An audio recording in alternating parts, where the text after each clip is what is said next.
La villa de Alquería Blanca era un lugar donde el tiempo se medía por las cosechas y los secretos, por las rendijas de las ventanas. Era un mundo pequeño, de reglas no escritas y juicios tan duros y secos como la tierra en verano.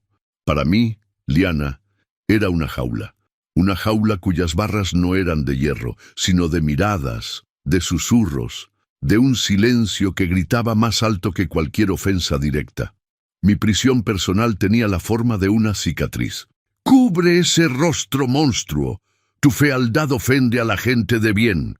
La voz de Ricardo, el hijo del capataz, cortó el aire de la plaza como un látigo. Tenía 22 años, pero en ese instante me encogí hasta volver a ser la niña de 8 que el fuego había marcado para siempre. Las pocas monedas que había conseguido con la venta de un pañuelo bordado escaparon de mis dedos temblorosos rodando por el suelo de piedra. Nadie se movió para ayudarme, solo miraron. El panadero con su delantal manchado de harina, las lavanderas con sus cestos, los niños que interrumpieron sus juegos. Sentí cada par de ojos sobre mí, quemando más que las llamas que un día se llevaron a mis padres y dejaron en mi rostro, desde la ceja izquierda hasta la curva de la mejilla, este mapa de dolor. En ese momento, mi único deseo era desaparecer. Recogí mis monedas con la cabeza gacha, sintiendo que el fino velo que siempre usaba no era suficiente para ocultar la vergüenza que me consumía. Corrí a casa, una pequeña y olvidada construcción en los límites de la villa, donde los campos de trigo se encontraban con el bosque. Mal sabía yo que, entre aquellos que me juzgaban, había un par de ojos que acababa de llegar a la villa, ojos que muy pronto verían no mi cicatriz, sino mi alma. Quédate para descubrir cómo el hombre más poderoso de la región cambió mi destino. Mi casa era mi santuario y mi celda. Las paredes de adobe guardaban el silencio de mis años de soledad. Dentro, el mundo exterior y sus juicios se desvanecían. Aquí, yo no era el monstruo de Alquería, era simplemente Liana. Y aquí, en la quietud polvorienta iluminada por un único ventanal, yo podía crear belleza. Mis manos, a diferencia de mi rostro, eran perfectas, ágiles, precisas, incansables. Mi aguja era mi pincel, y los hilos de seda y algodón, mi paleta de colores. Sobre los bastidores de madera yo no solo bordaba flores y pájaros, bordaba los sentimientos que no me atrevía a expresar, bordaba la furia del rojo más intenso, la melancolía del azul más profundo, la esperanza en hebras de oro que solo yo podía ver. Cada pieza era una página de mi diario secreto, un fragmento de mi alma atrapado en la tela. Era mi única voz. Mi vida se regía por una rutina inquebrantable. Al amanecer, cuidaba de mi pequeño huerto. Durante el día me perdía en mis bordados, con la espalda encorvada sobre el bastidor hasta que la luz del sol se rendía.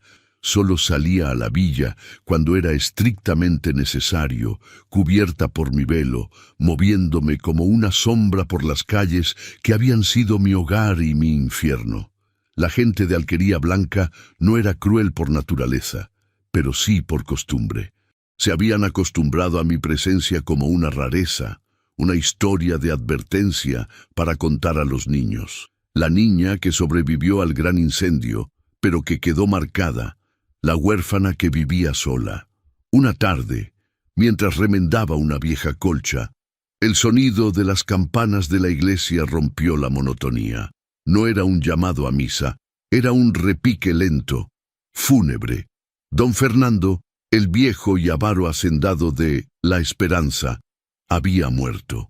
La noticia corrió por la villa como un reguero de pólvora. No hubo luto, sino una corriente de alivio y expectación. Don Fernando había sido un hombre duro que exprimía a sus trabajadores y despreciaba a la gente del pueblo. La verdadera conmoción llegó días después. El heredero no era uno de sus parientes lejanos y conocidos, sino un sobrino de la capital del que nadie había oído hablar, don Sebastián de la Vega. Los rumores sobre él eran tan variados como contradictorios. Unos decían que era un hombre atormentado por una tragedia personal, un recluso que buscaba el exilio en el campo. Otros, que era un libertino que venía a malgastar la fortuna de su tío. Ricardo, cuyo padre había sido el fiel capataz de don Fernando, se pavoneaba por la plaza, asegurando que nada cambiaría, que él seguiría al mando. Una semana después, un bando fue clavado en el poste central de la plaza.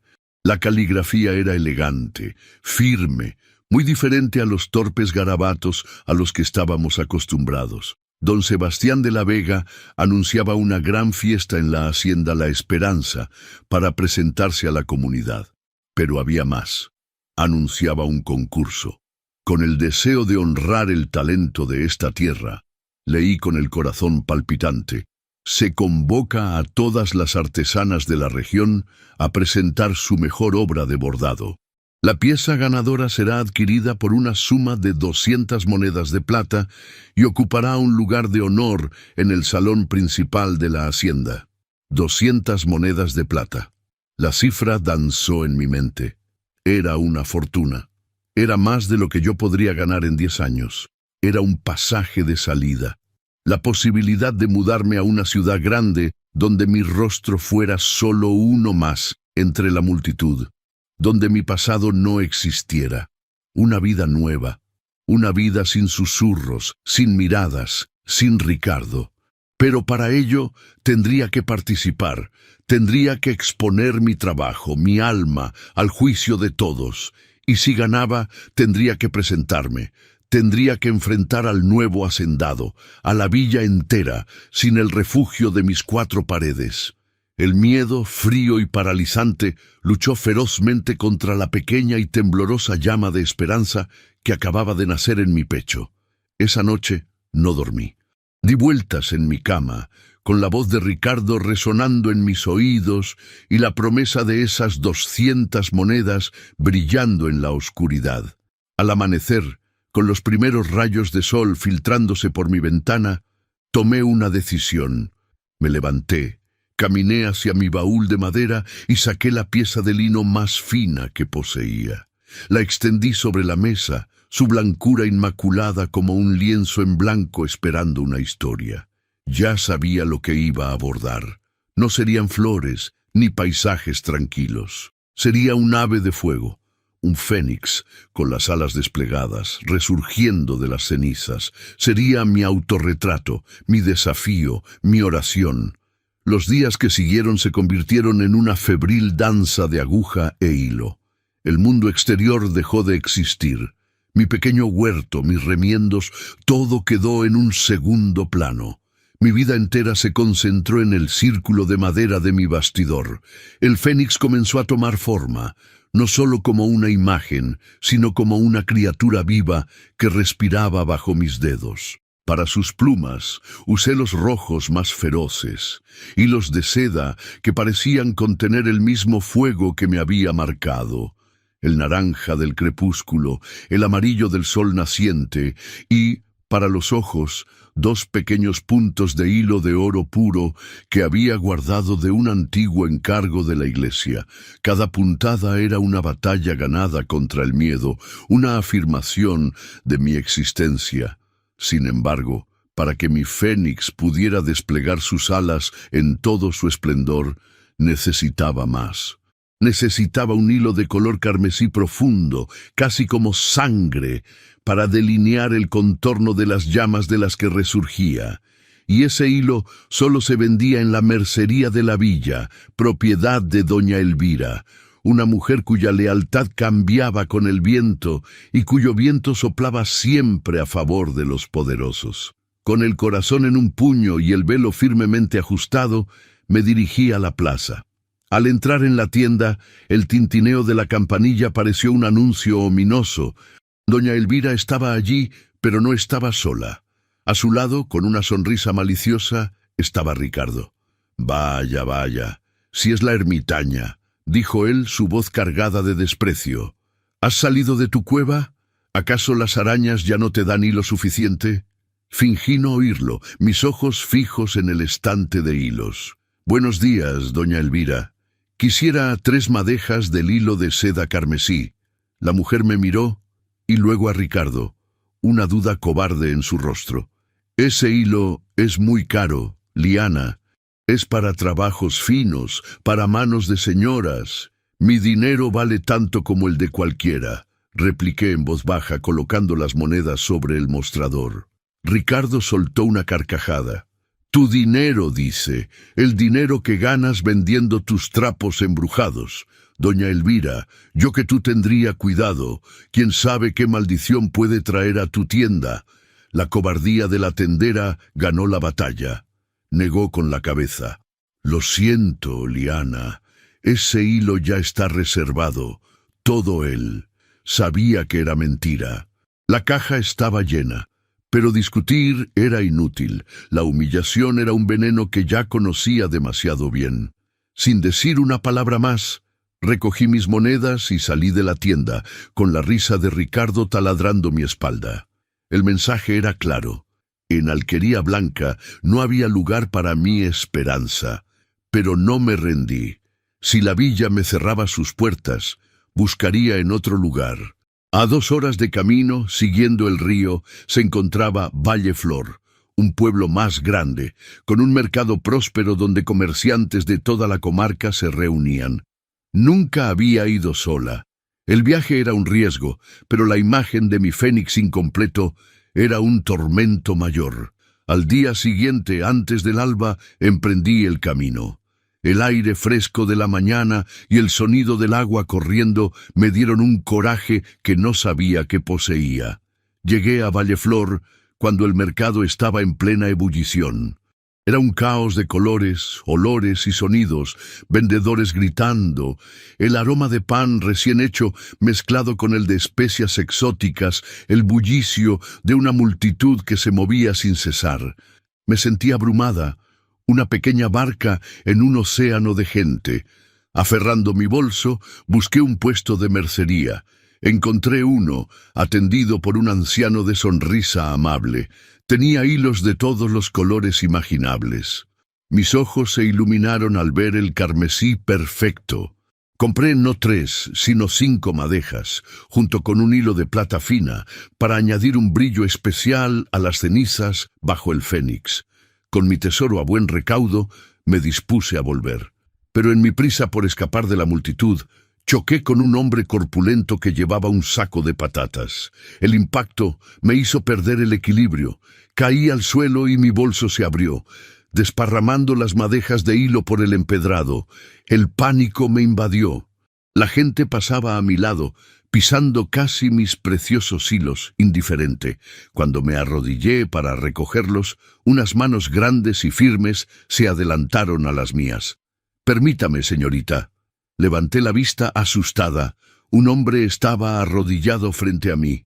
No pude ver su rostro con claridad, pues el sol de la mañana estaba justo detrás de él, creando un halo de luz. Pero sí noté su ropa. Eran las botas de cuero lustrado y el pantalón de tela fina de un caballero, no de un campesino. Con una delicadeza inesperada, recogió cada una de las madejas, asegurándose de que no estuvieran sucias. «Aquí tiene», dijo. Su voz era grave y calmada, una roca de tranquilidad en medio del caos del mercado. «Espero que no se haya lastimado». Me entregó los hilos. Nuestras manos se rozaron por un instante. Sentí una extraña corriente, un calor que no tenía nada que ver con el sol. Murmuré un gracias casi inaudible, con la cabeza gacha, mi velo ocultando mi rostro. «¿Se encuentra bien?», insistió él, su tono teñido de una genuina preocupación. El pánico a que me viera, a que me hablara más, a que descubriera quién era yo, fue más fuerte que la gratitud.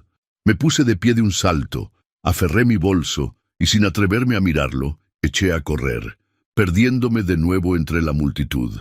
No me detuve hasta que estuve fuera de Valleflor, con el corazón latiendo desbocado, no solo por la carrera, sino por la extraña sensación que me había dejado aquel encuentro. El recuerdo de su voz profunda y la amabilidad de su gesto me acompañaron durante todo el camino de vuelta a casa. De vuelta en la seguridad de mi hogar, con los hilos de Valleflor en mis manos, sentí una oleada de poder. La cobardía de doña Elvira y la malicia de Ricardo ya no importaban. El encuentro con el amable desconocido en el mercado, aunque fugaz, me había recordado que la bondad aún existía en el mundo. Con energía renovada, me entregué por completo a mi obra. Los hilos carmesí dieron vida a las llamas, un torbellino de pasión y dolor del que el fénix emergía, no quemado, sino purificado. El hilo de plata fina se convirtió en cenizas resplandecientes, el recuerdo de un pasado que no podía ser borrado, pero sí transformado en algo hermoso. Mis dedos se movieron con una precisión que nunca antes había conocido, y mi aguja danzó sobre la tela día y noche. No comía apenas, no dormía. Vivía dentro de la historia que estaba creando, una historia que era la mía. Cuando di la última puntada, una semana después, miré mi obra y apenas pude reconocerla como mía. El fénix parecía a punto de volar fuera del bastidor, sus ojos dorados brillando con un desafío feroz. Era, sin duda, la mejor obra que jamás había salido de mis manos. Era mi alma, desnuda sobre el lino. El día de la fiesta en la hacienda La Esperanza llegó con un sol radiante y un aire de nerviosismo que impregnaba toda Alquería Blanca. Desde mi ventana veía a las familias pasar con sus mejores ropas, a los niños corriendo excitados. Para ellos era un día de celebración, para mí el día del juicio. Mi estómago era un nudo de terror y esperanza. ¿Y si se reían de mi trabajo? ¿Y si, peor aún, lo ignoraban por completo? Me puse mi único vestido decente, uno de color azul oscuro, simple y sin adornos. Me lavé el rostro y trencé mi cabello, asegurándome de que algunos mechones cayeran sobre mi mejilla, una primera línea de defensa. Luego, con manos temblorosas, ajusté mi velo, la barrera familiar entre mi vergüenza y el mundo. Envolví el bordado en una pieza de tela limpia con un cuidado infinito, como si estuviera envolviendo a un recién nacido. El camino hacia la hacienda era largo. A medida que me acercaba, la música flotaba en el aire. Jamás había estado tan cerca. La entrada de La Esperanza era imponente, un gran arco de piedra flanqueado por dos robustos portones de hierro forjado que estaban abiertos de par en par, dando la bienvenida a todos. El camino de tierra estaba lleno de carruajes y gente a caballo. Me sentí pequeña, insignificante, una sombra a punto de ser devorada por el esplendor de aquel lugar. El jardín principal era un derroche de vida, rosales cuidados, fuentes de agua cristalina y docenas de invitados paseando con copas en la mano. Las risas, las conversaciones, la música, todo me parecía pertenecer a otro universo. Vi, a lo lejos, al anfitrión. Don Sebastián de la Vega estaba de pie en la escalinata de la casa principal, saludando a sus invitados. Era alto y de postura erguida. Incluso desde la distancia, emanaba una autoridad tranquila que lo diferenciaba de todos los demás. Por un instante, nuestros ojos parecieron cruzarse, y mi corazón dio un vuelco. Aparté la mirada de inmediato, aterrada. Busqué la mesa designada para la entrega de las obras del concurso. Estaba en un rincón discreto del jardín. Varias piezas ya estaban apiladas allí. Con movimientos rápidos, tratando de pasar desapercibida, me acerqué para depositar mi paquete. ¿Pero qué tenemos aquí? La voz de Ricardo, untuosa y cruel, sonó justo detrás de mí. Me giré bruscamente. Estaba allí, con una copa de vino en la mano y una sonrisa de superioridad en el rostro. Su mirada se posó en el paquete que yo sostenía. «No me digas que el monstruo cree que puede ganar algo», dijo, lo suficientemente alto para que varias personas a nuestro alrededor se giraran a mirar. «¿Qué has traído? Un retrato de tu propia cara para asustar a los cuervos. No es asunto tuyo, Ricardo». respondí, mi voz temblando a pesar de mis esfuerzos por mantenerme firme. Oh, sí que lo es. Como futuro capataz de esta hacienda, es mi deber proteger a don Sebastián de cualquier ofensa, y tu mera presencia aquí es una ofensa. Intenté alejarme, pero él me bloqueó el paso. Dejó su copa y antes de que pudiera reaccionar, su mano se lanzó hacia mi rostro. «Veamos qué escondes con tanto esmero», siseó, sus dedos enganchándose en el borde de mi velo. El pánico me heló la sangre. Retrocedí de un tirón, pero él ya había conseguido rasgar una parte de la tela. Varias mujeres jadearon. Un hombre soltó una exclamación de asco. Mi cicatriz estaba parcialmente expuesta, roja y brillante bajo el sol de la tarde. Las lágrimas ardieron en mis ojos. La humillación era completa, pública, exactamente como él la había planeado. Aferré mi bordado contra mi pecho, mi única ancla en un mar de desprecio, deseando con todas mis fuerzas que la tierra me tragara. El tiempo se detuvo. El mundo se redujo a un círculo de rostros hostiles y al tacto áspero de los dedos de Ricardo en mi velo. Las lágrimas, calientes y amargas, finalmente se derramaron, trazando un camino sobre la piel marcada de mi mejilla. Cerré los ojos, preparándome para el golpe final de su burla, para el sonido de las risas que seguramente estallarían. Pero en lugar de risas, un silencio pesado, antinatural, cayó sobre el jardín. «¡Basta, Ricardo!». La voz no fue un grito, pero cortó el aire con la autoridad de un trueno. Era una voz calmada, grave, la misma que había oído en el mercado de Valleflor. Mis ojos se abrieron de golpe. Don Sebastián de la Vega caminaba hacia nosotros. La multitud se apartó a su paso como las aguas de un río ante una roca. Su rostro era impasible, pero sus ojos oscuros ardían con una intensidad helada que se fijó directamente en Ricardo. El hijo del capataz retiró su mano de mi velo como si se hubiera quemado, su arrogancia evaporándose para dar paso a un miedo servil. «Don Sebastián, yo solo», balbuceó. «He oído perfectamente lo que usted solo hacía», lo interrumpió Sebastián. Su tono era seda y acero. «En esta casa, el arte se juzga por su belleza, no el artista por la opinión de tontos. Retírese».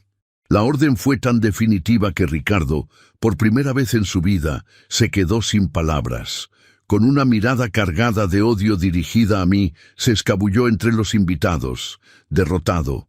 El silencio persistía. Ahora todos los ojos estaban sobre mí y el hacendado. Yo solo quería huir, pero mis pies estaban clavados al suelo. Con una delicadeza que contradecía su imponente presencia, don Sebastián se acercó a mí. Mis manos temblaban tanto que el paquete con mi bordado amenazaba con caerse. «¿Me permite?», preguntó suavemente, señalando el paquete. Asentí, incapaz de hablar. Con sumo cuidado, tomó el bulto de mis manos. Caminó hacia la mesa del concurso y con un movimiento fluido retiró la tela que cubría mi obra. Un suspiro colectivo recorrió el jardín. Bajo el sol de la tarde, mi fénix cobró vida. Los hilos rojos y naranjas parecían arder, las alas doradas brillaban con una luz propia y las cenizas plateadas a sus pies destellaban como diamantes.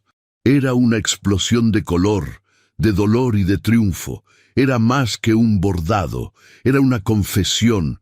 Don Sebastián lo sostuvo en alto para que todos lo vieran. Los murmullos cambiaron.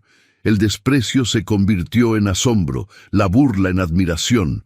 Vi a mujeres que momentos antes me miraban con asco, ahora inclinándose para apreciar los detalles de las puntadas. Vi a hombres serios, hacendados vecinos, asentir con la cabeza en un gesto de respeto. Por primera vez en mi vida no me veían a mí, a mi cicatriz. Veían mi arte, veían mi alma. «No hay duda», declaró don Sebastián, su voz resonando en el jardín ahora silencioso. «Esta es la obra ganadora». Mi corazón se detuvo y luego comenzó a latir con una fuerza dolorosa. Había ganado. A pesar de Ricardo, a pesar de todo, había ganado. Pero el momento no había terminado. Don Sebastián dejó el bordado sobre la mesa y se volvió hacia mí. «Acérquese, por favor», pidió. Cada paso que di hacia él fue una eternidad. La multitud me observaba, pero su atención ya no me quemaba. Era diferente, era curiosidad. Me detuve frente a él, con la cabeza gacha, mi velo rasgado ofreciendo una visión fragmentada de mi vergüenza. Él no dijo nada.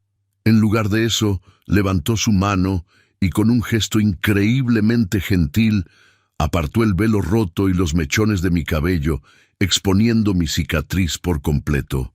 Esperé el respingo, la mueca de desagrado. Nunca llegó. Me obligó a levantar la barbilla hasta que mis ojos encontraron los suyos. Su mirada era profunda, inquisitiva. Recorrió la línea de mi cicatriz no con horror, sino con una especie de solemne fascinación, como si estuviera leyendo un texto antiguo y valioso. Su pulgar rozó suavemente la piel justo debajo de la marca y un escalofrío me recorrió de pies a cabeza. «La pasión en esta obra», dijo finalmente, su voz apenas un susurro, pero audible para mí, «revela un alma que conoce el fuego». Luego se dirigió a los presentes. «Esta noche no solo hemos encontrado una obra de arte para la esperanza, sino al artista que le devolverá la vida a su historia. Le ofrezco, señorita, el puesto de restauradora oficial de los tapices de mi familia, aquí en la hacienda, con un sueldo y un hogar digno de su talento». El jardín estalló en murmullos de incredulidad. Un puesto, un hogar, un sueldo, en la hacienda. Era imposible, era un sueño. Miré al hombre frente a mí, al hacendado que acababa de defenderme, de elogiarme y de ofrecerme un futuro cuando yo creía no tener ninguno. Y por primera vez, una lágrima rodó por mi mejilla no por dolor, sino por una emoción tan abrumadora que no tenía nombre. Liana pensó que este era el inicio de su sueño, pero era solo el comienzo de su mayor pesadelo.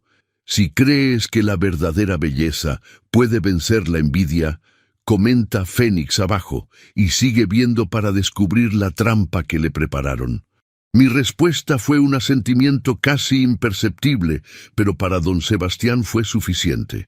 Una sonrisa sutil, la primera que le veía, suavizó la severidad de su rostro. Se dirigió a una mujer mayor, de cabello gris pulcramente recogido en un moño y aspecto amable, que observaba todo desde la entrada de la casa.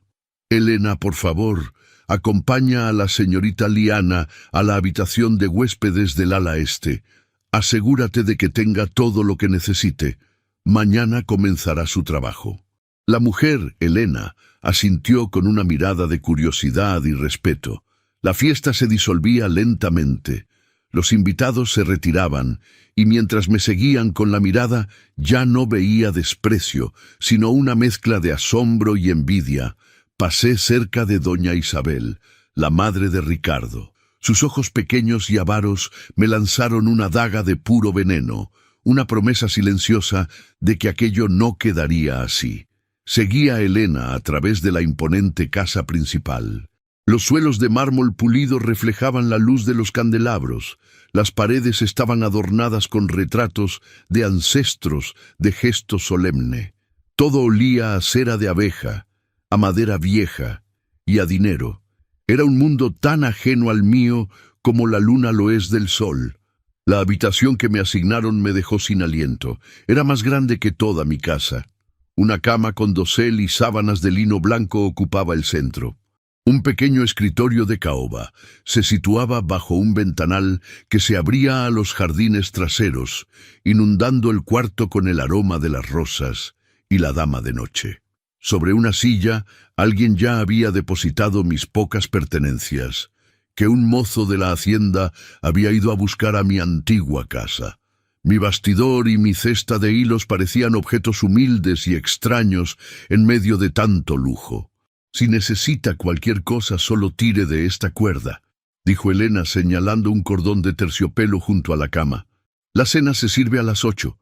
Don Sebastián ha pedido que cene con él en el comedor privado. Cenar con él». La idea me produjo un vértigo de pánico y emoción. Esa noche apenas toqué la comida. Me senté en una silla cuyo respaldo de terciopelo era más suave que cualquier cosa que hubiera tocado, escuchando a don Sebastián hablar sobre sus planes para la hacienda. Quería mejorar los cultivos, construir una escuela para los hijos de los trabajadores y, sobre todo, devolverle a la esperanza el brillo que había perdido bajo la gestión negligente de su tío. Hablaba con una pasión tranquila que me fascinaba. Yo apenas pronuncié palabra, pero él no pareció molestarse. Simplemente me observaba, como si mi silencio también le contara una historia. A la mañana siguiente, fiel a su palabra, me guió a la biblioteca. La estancia era el corazón de la casa. Ocupaba 2 pisos, con paredes cubiertas de libros del suelo al techo y una escalera de caracol que subía a una galería superior. El aire olía a cuero, a papel y a tiempo. Pero lo que capturó mi atención fueron los tapices. Eran 3 enormes piezas que colgaban en la pared principal. Estaban descoloridos por el sol, raídos en algunas partes y cubiertos por una fina capa de polvo. Representaban escenas de la historia de la familia de la Vega, una batalla, una boda real, la construcción de la propia hacienda. Eran magníficos, incluso en su decadencia. Estos tapices fueron encargados por mi tatarabuelo, explicó Sebastián, su voz resonando en el silencio de la biblioteca. Cuentan nuestra historia.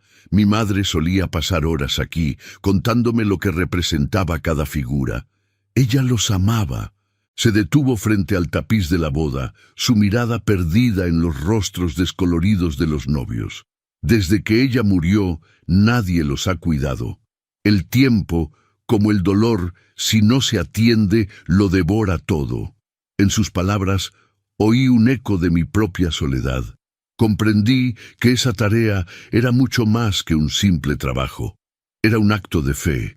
Puedo repararlos, dije, y mi propia voz me sorprendió por su firmeza. Requerirá tiempo y los hilos adecuados, pero puedo devolverles su color. Puedo hacer que la historia se vea de nuevo. Él se volvió hacia mí, y en sus ojos vi una gratitud tan profunda que me sentí abrumada. ¿De verdad lo crees? El arte no muere, don Sebastián, solo se duerme, afirmé, repitiendo una frase que mi padre solía decir. Solo necesita las manos correctas para despertarlo. Él sonrió, una sonrisa genuina que le llegó a los ojos. Entonces, está en las manos correctas. Pida lo que necesite, Liana. No habrá límites para su trabajo. Me dejó sola en la biblioteca, un universo de silencio, historias y promesas. Junto a una de las ventanas me habían preparado una mesa de trabajo con todo lo que una bordadora podría soñar. Me senté y observé los tapices, sintiendo el peso y el honor de la tarea. Por primera vez en muchos años no pensaba en mi cicatriz, pensaba en el futuro. No me di cuenta de la figura que me observaba desde el umbral de la puerta, una sombra de resentimiento y envidia. Ricardo estaba allí, mirando, y su rostro era una máscara de odio puro. Sabía, con una certeza helada, que mi paz sería breve. Las semanas que siguieron se convirtieron en un tapiz tejido con hilos de rutina y descubrimiento. Mi vida, antes un lienzo monótono y gris, se llenó de los colores vibrantes de la esperanza. Los días transcurrían en la paz solemne de la biblioteca. Con la ayuda de 2 mozos, descolgué el primer tapiz, el que representaba una gran batalla, y lo extendí sobre una mesa tan larga que parecía un campo de batalla en sí misma. Mi primera tarea fue la limpieza, un ritual delicado que me llevó días enteros. Con un cepillo de cerdas suaves y una paciencia infinita, retiraba el polvo de décadas. Con cada pasada sentía que no solo limpiaba una reliquia, sino que también desempolvaba las telarañas de mi propio espíritu. Figuras de caballeros con armaduras deslucidas y damas con rostros fantasmales reaparecían bajo mis manos. Era como si estuviera despertando a los fantasmas de la casa, y ellos, a cambio, me estuvieran aceptando en su silencio. Sebastián, como había insistido en que lo llamara, demostró ser un hombre de palabra. El título de Don fue desterrado de nuestras conversaciones, y con él, una barrera invisible se derrumbó. Nuestras cenas se convirtieron en el ancla de mis días. La formalidad inicial se disolvió en la calidez de la costumbre, dando paso a conversaciones que se extendían hasta que las velas de la mesa se consumían casi por completo. Una noche, mientras comentaba el excelente sabor del estofado que Elena había preparado, él me preguntó directamente: «¿Cómo lo haces, Liana?» «¿El qué?», pregunté confundida. «Tu fénix. He pasado horas observándolo. Los colores parecen tener vida propia. La transición del rojo al naranja, al oro, no es solo una técnica, es un sentimiento. Nadie me ha enseñado eso. ¿Cómo lo aprendiste?». La pregunta era tan directa, tan genuina, que me encontré respondiendo sin el velo de mi timidez. Mi madre solía decir que cada puntada es un pensamiento feliz. Yo supongo que no siempre tengo pensamientos felices. A veces, una puntada es un recuerdo, o un anhelo. El rojo del fénix es la furia del fuego, pero también es la fuerza de la sangre que sigue latiendo. El oro no es solo un color, es esa promesa del amanecer que una se hace a sí misma en la noche más oscura. Simplemente gozo lo que siento. Me detuve, avergonzada por haber revelado tanto, pero Sebastián no parecía incómodo. Me miraba con una intensidad que me hacía sentir vista de verdad. «Entonces, tu alma debe ser un lugar increíblemente complejo y hermoso, Liana». Animada por su sinceridad, me atreví a preguntarle algo que me rondaba la cabeza. «¿Y tú, Sebastián? ¿Es la esperanza lo que esperabas? A veces tu mirada parece estar muy lejos de aquí». Él suspiró, dejando su copa de vino sobre la mesa. Esperaba encontrar paz. Silencio. Un lugar donde los fantasmas del pasado no gritaran tan alto. La capital es un escenario. Todos interpretan un papel. El del hijo perfecto, el del heredero brillante, el del marido devoto. Yo estaba cansado de mi papel. Aquí la tierra es honesta. El trabajo es real. Y la gente... Hizo una pausa y sus ojos encontraron los míos. La gente es más real. Comprendí que ambos éramos fugitivos a nuestra manera, buscando refugio en aquel rincón del mundo. Su interés en mi trabajo era constante. Una tarde, apareció en la biblioteca con un libro pesado, encuadernado en piel. Sus páginas contenían ilustraciones detalladas de bordados medievales, con patrones de bestias míticas y símbolos heráldicos. Estaba revisando los libros de mi abuelo y encontré esto. Vi un grifo que me recordó la fuerza de tu fénix. Pensé que podría darte inspiración. Hojeé las páginas, maravillada por la complejidad de los diseños. Es hermoso. Nunca había visto algo así. Gracias, Sebastián. El talento debe ser nutrido, Liana. El tuyo es excepcional. No merece estar escondido. Sus palabras de elogio ya no me hacían querer ocultarme. En cambio, una calidez se extendía por mi pecho. Levanté la vista y le sonreí, una sonrisa genuina, sin miedo. Y vi en sus ojos algo que me hizo contener el aliento, una admiración profunda que iba mucho más allá de mi habilidad como artesana. Pero mientras la luz crecía dentro de los muros de la hacienda, las sombras se alargaban fuera. Ricardo, carcomido por la humillación, había encontrado en su ocio forzado un nuevo propósito: mi destrucción. Él y su madre, doña Isabel, eran las arañas en el centro de una red de rumores. Los oía indirectamente a través del cambio de actitud de algunos sirvientes. Una mañana pasé junto a dos lavanderas y su conversación cesó de golpe, seguida de un susurro cargado de veneno. La marca del diablo, te digo, tiene al patrón embrujado. La hostilidad se materializó en pequeños actos de sabotaje. Un día, la cesta que contenía todos los hilos de seda azul que había seleccionado para el cielo del tapiz de la batalla desapareció de mi mesa de trabajo. El pánico me atenazó. Eran hilos caros, difíciles de conseguir. Busqué durante más de una hora con el corazón desbocado. Fue Elena quien finalmente encontró la cesta, volcada y abandonada en un pasillo de servicio, como si alguien la hubiera pateado con desprecio. Los hilos estaban sucios, algunos enredados sin remedio. «No haga caso, niña», me dijo Elena mientras me ayudaba a salvar lo que se podía. La envidia es el homenaje que la mediocridad le rinde al talento. Don Ricardo siempre ha sido así, un perro que ladra a todo lo que brilla más que él.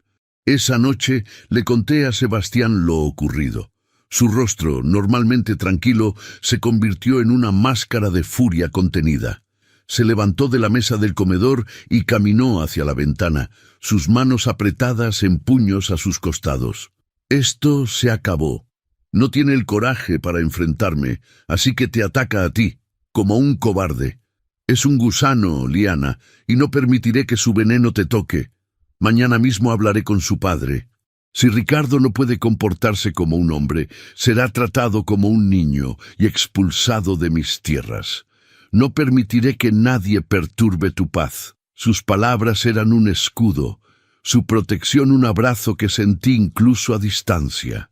Pero yo sabía que el odio de Ricardo era una mala hierba. Aunque la cortaras, la raíz seguía bajo tierra, esperando la lluvia adecuada para volver a crecer, más fuerte y retorcida que antes. Y yo era el objetivo de esa raíz ponzoñosa. Esa noche, por primera vez desde que llegué a la hacienda, cerré la puerta de mi habitación con llave. La hermosa burbuja de seguridad que Sebastián había creado a mi alrededor había comenzado a agrietarse. A la mañana siguiente, el aire en la hacienda estaba cargado de una electricidad palpable. Sebastián cumplió su palabra. Mandó llamar a Ricardo y a su padre, el viejo capataz, a su despacho. Yo estaba en la biblioteca, intentando concentrarme en mi trabajo, pero mi oído estaba atento al más mínimo sonido. No pude oír las palabras, pero la tensión atravesaba las gruesas paredes de roble. Al cabo de un rato, la puerta del despacho se abrió con violencia. Ricardo salió de allí con el rostro pálido de furia, sus ojos brillando con un odio desnudo. Me vio en el pasillo y por un instante su mirada fue tan violenta que di un paso atrás. Pasó a mi lado sin decir palabra, pero su silencio era más amenazador que cualquier insulto. Más tarde, Sebastián me buscó. Estaba calmado, pero había una dureza en su mandíbula que no había visto antes. «He sido claro», dijo. «Cualquier otro incidente, por pequeño que sea, y tanto él como su familia estarán fuera de mis tierras antes del anochecer. Su padre lo entiende. Espero que Ricardo también».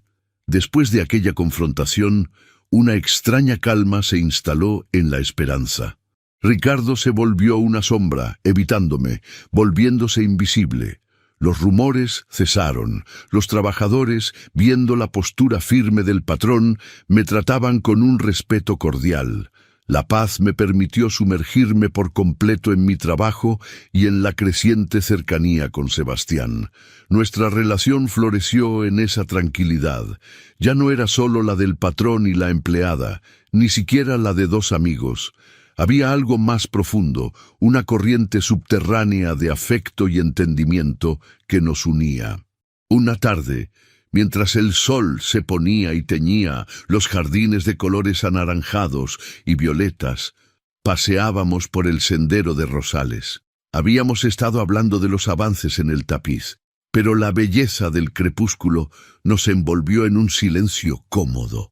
Fue en ese silencio que me atreví a preguntar algo que llevaba semanas en mi corazón. «Sebastián, a menudo mencionas a tu madre, pero nunca a tu esposa. Elena me dijo que enviudaste. No tienes que hablar de ello si no quieres, pero quiero que sepas que lo siento». Él se detuvo junto a una fuente, su mirada fija en el agua que danzaba. La máscara de hacendado sereno cayó, revelando a un hombre con una herida abierta. «Se llamaba Isabel», dijo su voz apenas un murmullo. «Era la luz. Era como este jardín al atardecer, llena de colores y vida. Nos casamos muy jóvenes. Tuvimos un hijo, Mateo, tenía 3 años. Tomó aire y el esfuerzo fue visible. Hace 2 años iban a visitarme a una de nuestras fincas en el sur. El carruaje. Los caballos se asustaron en una tormenta. El carruaje volcó por un barranco. No hubo supervivientes. El horror de sus palabras me heló. Me acerqué y sin pensar puse mi mano sobre su brazo. Él no se apartó, al contrario, se giró hacia mí y sus ojos estaban llenos de un dolor tan vasto como el océano. Perdí todo mi mundo en una tarde, Liana. Me encerré. Me dediqué a los negocios de mi familia, al alcohol, a cualquier cosa que me impidiera sentir. Heredar esta hacienda fue mi última oportunidad de escapar de una vida que se había vuelto gris. Y entonces llegaste tú, con tu fénix, con tu propia historia de fuego y supervivencia. Me recordaste que la belleza puede nacer de las cenizas. Su mano cubrió la mía sobre su brazo. Su tacto era cálido, firme. Me has devuelto los colores, Liana. En ese momento, bajo el cielo moribundo, la distancia entre nosotros desapareció por completo. Él se inclinó lentamente, sus ojos buscando permiso en los míos. Se lo di. Su beso fue increíblemente tierno, un beso no de pasión arrebatada, sino de una profunda y anhelada conexión. Era un beso que sabía a gratitud, a consuelo y a la promesa de un nuevo comienzo. Mientras tanto, en la oscuridad de su habitación, Ricardo observaba. La aparente calma de los últimos días no era sumisión, era cálculo. La confrontación con Sebastián no lo había asustado, lo había enfurecido hasta el punto de la locura. Había perdido su poder, su estatus, y ahora veía cómo la mujer que más despreciaba le robaba el afecto del hombre al que debía impresionar. Su odio necesitaba un objetivo, una venganza que no solo me destruyera a mí, sino que también hiriera a Sebastián en lo más profundo. Y él sabía exactamente cómo hacerlo. Conocía la historia de Isabel y del pequeño Mateo. Conocía el valor que Sebastián le daba a los pocos recuerdos que le quedaban, y el más preciado de todos era un pequeño guardapelo de oro que Isabel siempre llevaba. Dentro había un rizo rubio de su hijo. Sebastián lo guardaba en el cajón de su escritorio, un santuario privado. Una sonrisa torcida se dibujó en el rostro de Ricardo. El plan tomó forma en su mente, brillante en su simplicidad y diabólico en su intención. No solo me haría parecer una ladrona común, me haría parecer un monstruo sin alma, capaz de profanar el recuerdo más sagrado de un hombre en duelo. Robaría el guardapelo y lo escondería en mi habitación. Sería mi palabra contra la suya, y él se aseguraría de que la palabra de un monstruo marcado no valiera nada. La trampa estaba lista, solo necesitaba el momento adecuado para cerrarse sobre mí. Los días que siguieron a nuestro beso en el jardín fueron los más felices de mi vida. La pesada capa de miedo y vergüenza que había llevado durante 14 años se disolvió por completo bajo el sol del afecto de Sebastián.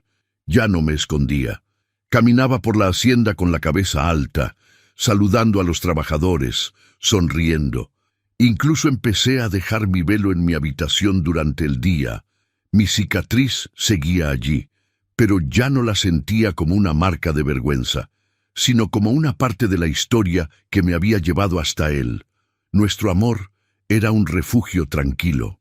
Pasábamos las horas en la biblioteca, yo trabajando en mis tapices, él leyendo o simplemente sentado cerca en un silencio lleno de significado. A veces montábamos a caballo por los vastos campos de la esperanza y él me explicaba los ciclos de la siembra y la cosecha. Me sentía viva, completa, como si todas las piezas rotas de mi vida hubieran encontrado por fin su lugar. Estaba tan inmersa en mi felicidad que bajé la guardia. Olvidé la sombra que acechaba en los rincones. Ricardo esperó su momento con la paciencia de una araña.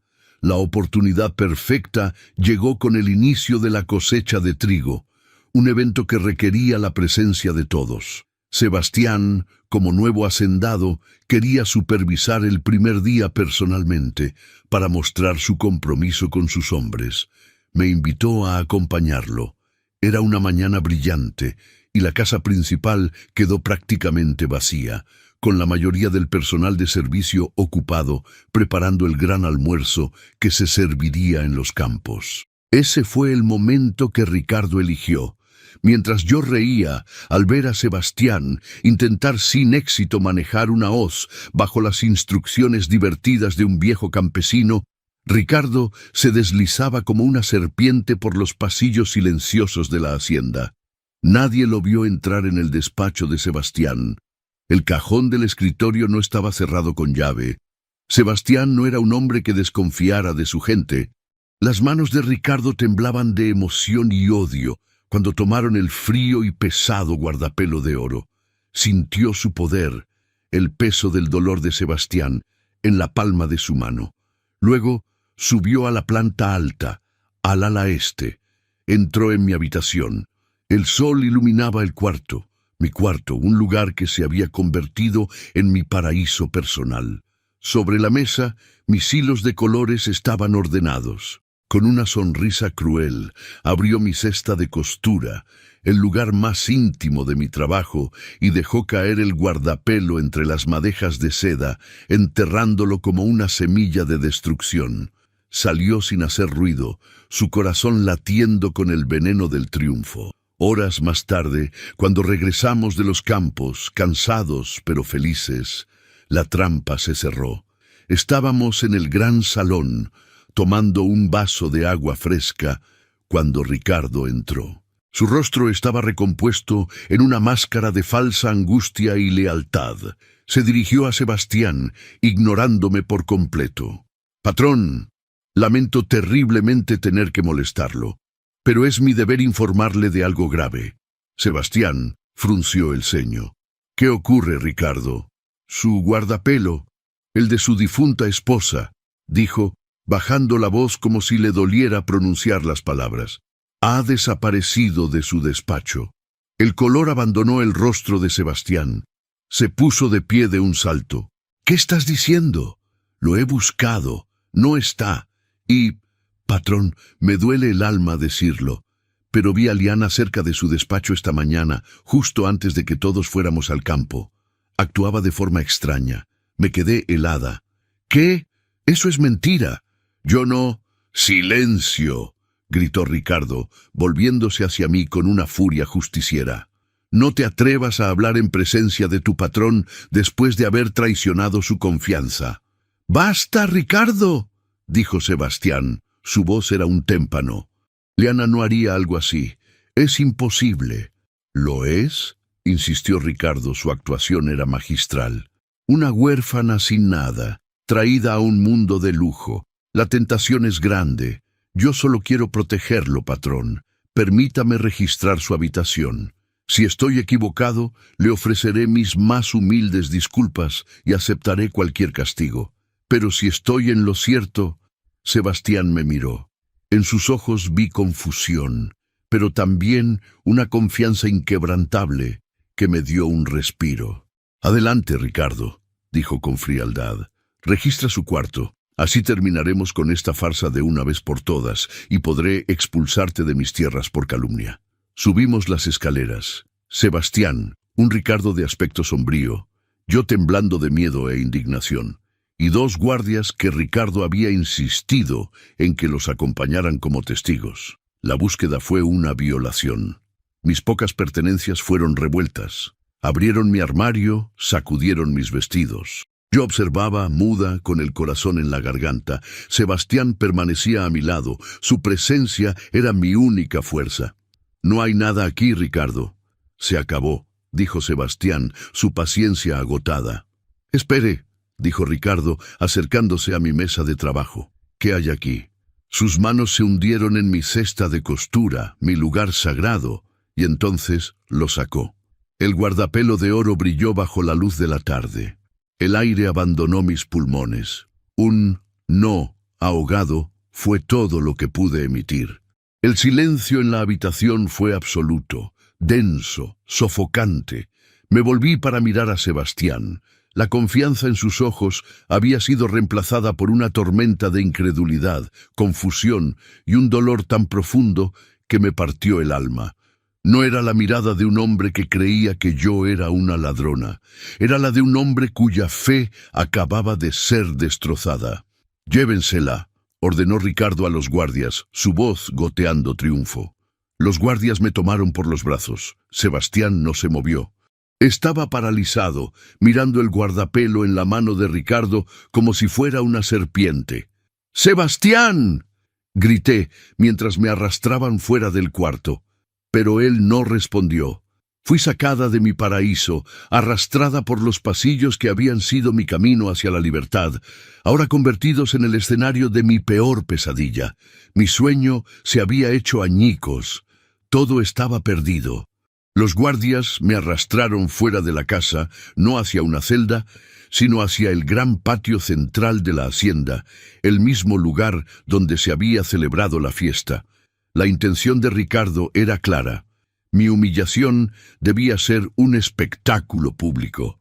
Los trabajadores que regresaban de los campos se detuvieron, formando un círculo silencioso. Sus rostros eran un mosaico de emociones. Algunos me miraban con lástima, otros con una morbosa curiosidad, y unos pocos, los leales a Ricardo, con una mal disimulada satisfacción. Me empujaron al centro del patio y me quedé allí, sola, temblando, bajo el peso de 100 miradas. Mi sueño de la esperanza se había convertido en una pesadilla en la plaza pública. Todo estaba perdido. Mi nombre, mi futuro, y lo que más me dolía, el corazón del hombre que amaba. Mientras tanto, en mi habitación, Sebastián permanecía inmóvil. El guardapelo de oro yacía en la palma de su mano, frío como la muerte. El shock inicial, la imagen de la prueba irrefutable, había dado paso a una guerra en su interior. Su mente reproducía mis risas en el campo de trigo, la sinceridad en mis ojos cuando le hablaba de mis padres, la firmeza de mi mano sobre la suya en el jardín. ¿Podía una persona así cometer un acto tan vil, profanar la memoria de su esposa, de su hijo, por un puñado de oro? No. Su corazón, su instinto, todo su ser gritaba que no. La lógica comenzó a abrirse paso a través de la niebla del dolor. ¿Por qué robar algo tan personal y esconderlo en el lugar más obvio? ¿Por qué ahora, cuando yo tenía todo lo que siempre había deseado? Respeto, un hogar, un propósito. No tenía sentido. Era demasiado perfecto, demasiado cruel. Era una trampa. Y solo una persona en esa hacienda tenía el alma lo suficientemente podrida para orquestar algo así. Con una nueva resolución endureciendo su rostro, Sebastián salió de la habitación y bajó las escaleras. Su figura emergió en el patio y un silencio absoluto se apoderó de la multitud. Caminó con paso firme y decidido hasta detenerse frente a mí. Ricardo sonreía, esperando la sentencia final que lo consolidaría como el salvador del patrón. Así que este guardapelo fue encontrado entre las pertenencias de Liana, dijo Sebastián, su voz tranquila pero resonando en todo el patio. Así es, patrón, respondió Ricardo saboreando su victoria. Una ladrona común, como siempre sospeché. Extraño, continuó Sebastián, paseando su mirada de Ricardo a los guardias, porque este guardapelo estaba en el cajón de mi escritorio, en mi despacho que cerré con llave esta mañana antes de ir al campo, como hago siempre. Dígame, Ricardo, ¿cómo es que Liana, que nunca ha puesto un pie en mi despacho, consiguió la llave, entró sin ser vista y volvió a cerrar con llave al salir? La sonrisa de Ricardo vaciló. Bueno, ella debe haberla robado antes. Es astuta. ¿Astuta? Sebastián levantó una ceja.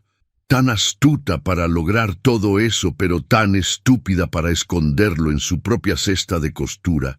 No, Ricardo, la historia no encaja. La multitud comenzó a murmurar. La duda se había sembrado. Fue entonces cuando una voz joven y temblorosa se alzó desde el fondo. Yo vi algo. Todos se giraron. Era Mateo, un joven mozo de cuadra a quien Ricardo solía humillar. Se abrió paso, pálido pero decidido. —¿Qué viste, Mateo? —preguntó Sebastián. Su voz era ahora suave, alentadora. —Esta mañana, patrón, yo volví a la casa a buscar un cubo de agua. Vi a don Ricardo saliendo de la zona del despacho. Parecía apurado, nervioso. No le di importancia entonces, pero ahora... —¡Mientes, mocoso insolente! —rugió Ricardo, lanzándose hacia el muchacho. —¡Alto! —ordenó Sebastián, y su voz fue como un trueno. Se interpuso entre Ricardo y Mateo. —Se acabó, Ricardo. Tu veneno ya no tiene poder aquí. Acorralado, expuesto, la máscara de Ricardo se hizo añicos. El odio puro y sin adulterar brotó en un torrente de palabras viles. La defiende, la protege, después de todo lo que mi familia ha hecho por la suya, por esta cosa marcada. Mírela, es un monstruo, una bruja que lo ha hechizado con su cara de pesadilla. No merece nada más que nuestro desprecio. Debería haberse quemado por completo en ese incendio. Un grito ahogado salió de mi garganta. El insulto final, la herida más profunda, abierta para que todos la vieran. Pero entonces ocurrió un milagro. Sebastián no respondió a Ricardo. Lo ignoró como si ya no existiera. En cambio, caminó lentamente hacia mí. Se detuvo justo delante, y ante el silencio atónito de toda la hacienda, levantó su mano y con una ternura infinita rozó mi cicatriz. Su toque no quemaba, sanaba. Me miró a los ojos, y en los suyos ya no había duda, solo un amor tan inmenso y poderoso que me dejó sin aliento.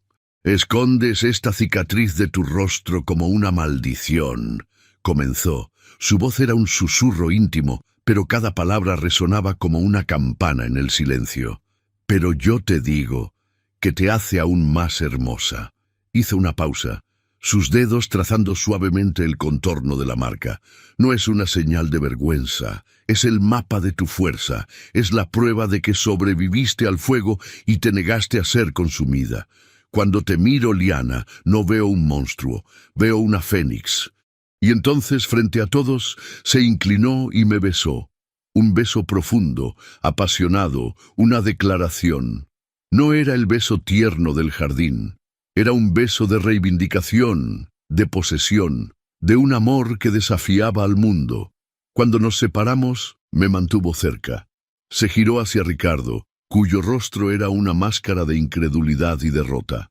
«Fuera», dijo Sebastián, su voz era hielo puro. «Tú y tu familia tienen hasta el anochecer para recoger sus cosas y desaparecer de mis tierras. Si alguna vez vuelvo a ver tu rostro, te juro que conocerás lo que es un verdadero infierno». Sin decir más, y sin soltarme, me guió de vuelta a la casa, dejando atrás a un hombre destruido por su propio odio, y a una multitud que acababa de presenciar no la caída de una huérfana, sino el nacimiento de una reina. Sebastián me guió a través de la casa principal, pasando junto a los sirvientes que ahora nos miraban con un respeto que rayaba en la devoción. No nos detuvimos hasta llegar a la biblioteca, nuestro santuario. Una vez que la pesada puerta de roble se cerró, aislándonos del mundo, el dique de mis emociones finalmente se rompió. Las lágrimas que no había derramado en el patio brotaron en un torrente incontrolable. Pero no eran lágrimas de dolor ni de humillación, eran de alivio, de gratitud, de un gozo tan intenso que resultaba doloroso. Él no dijo nada. Simplemente me envolvió en sus brazos y me sostuvo mientras yo sollozaba contra su pecho, liberando los 14 años de soledad y miedo en una única y catártica tormenta. Su mano acariciaba mi cabello, su presencia era un ancla firme y segura en el mar de mis emociones. Cuando las lágrimas finalmente cesaron, levanté la vista hacia él. «¿Cómo lo supiste?», susurré. La prueba parecía tan real. «Porque he aprendido a confiar en lo que siento, no solo en lo que veo», respondió él, su pulgar secando el rastro de una lágrima en mi mejilla. «Y mi corazón me dijo que eras incapaz de tal engaño. Conocía tu alma, Liana. La había visto en cada puntada de tu fénix. Un alma así no roba, crea. Un alma así no profana, sana. Me quedé sin palabras. Él no solo me amaba, él me veía. Me entendía de una manera que yo apenas comenzaba a entenderme a mí misma. Llevé mi propia mano a mi rostro y, por primera vez, mis dedos tocaron mi cicatriz sin vacilación, sin repulsión. La sentí bajo mi piel, el tejido endurecido, el mapa de mi vida. Ya no era mi vergüenza, era mi historia. Era la prueba de mi supervivencia. Y era hermosa porque me había llevado hasta este hombre, hasta este momento.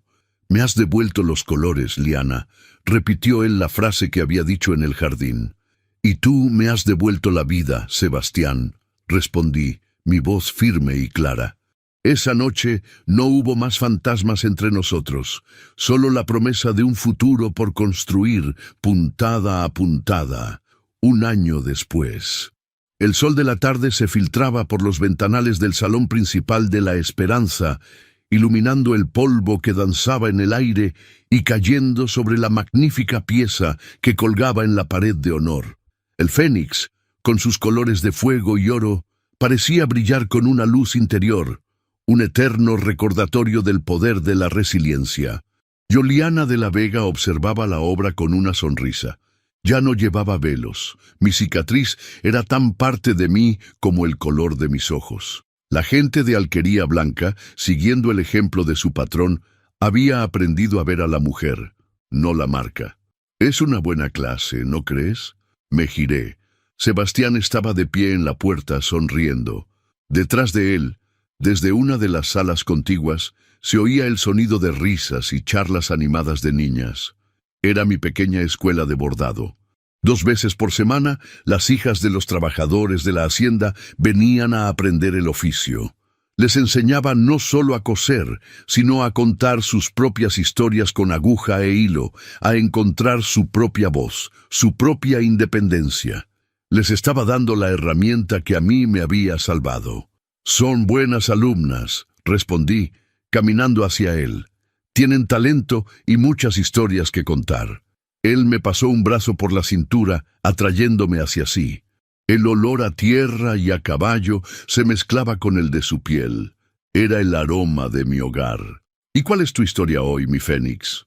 Apoyé mi cabeza en su hombro, mirando el tapiz. Es una historia sobre una mujer que pensaba que estaba marcada por la desgracia, pero que descubrió que su cicatriz era en realidad el camino hacia el amor y la felicidad. Es una historia bastante buena, creo. Él se rió. Un sonido rico y feliz que llenaba cada rincón de la casa. Es mi historia favorita. Nos quedamos allí, abrazados, mientras el sol se ponía sobre los campos dorados de La Esperanza. La hacienda, como yo, había renacido de sus cenizas. Ya no era solo un lugar en un mapa, sino un verdadero hogar, lleno de vida, de risas y sobre todo de una esperanza que se había hecho realidad.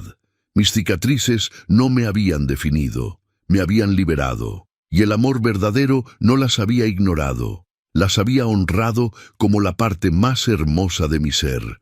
La historia de Liana y Sebastián nos enseña que todos llevamos cicatrices, visibles o no. Si tú también crees en el poder de la superación y del amor que ve más allá de la superficie, suscríbete al canal para no perderte nuestros próximos cuentos. Y si esta historia tocó tu corazón, únete a nuestra comunidad de amantes de historias.